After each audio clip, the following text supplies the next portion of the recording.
Manet, Degas, deux artistes pour une exposition commune. C'est la première fois qu'un musée réunit ces deux peintres si proches artistiquement et dans la vie. À travers 200 œuvres de ces maîtres de la peinture, on assiste à un jeu subtil des différences et des ressemblances. On peut dire qu'ils étaient à la fois amis et rivaux. George Moore a parlé à leur propos d'une rivalité inévitable, tant il s'agissait de personnalités artistiques importantes.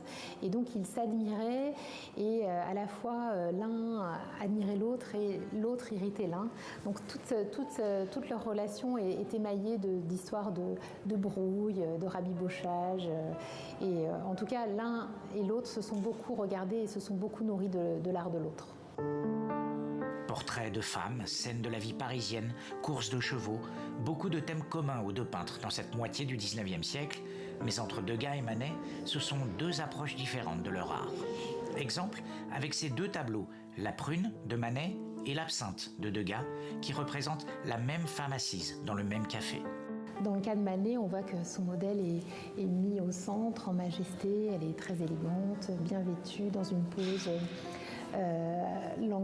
langoureuse, avec un regard un peu perdu dans ses pensées, mais tout est séduisant dans cette représentation, alors que chez Degas, même si elle est au centre de la composition, les lignes de perspective et les obliques nous donnent l'impression qu'elle est reléguée à l'arrière-plan, et surtout elle est sous l'emprise de l'alcool, mais d'une manière totalement différente de chez Manet. Elle n'est plus rêveuse, mais elle est complètement, on dirait qu'elle ne pense plus à rien, elle a les épaules affaissées.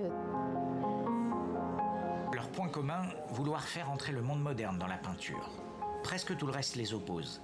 Manet est ambitieux et frivole, Degas austère et prudent. Manet aime les femmes, Degas restera célibataire toute sa vie.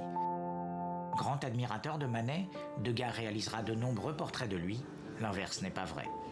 L'exposition, co-réalisée avec le Metropolitan Museum of Art de New York, raconte l'histoire de leur relation entre éphémère complicité et éternelle rivalité.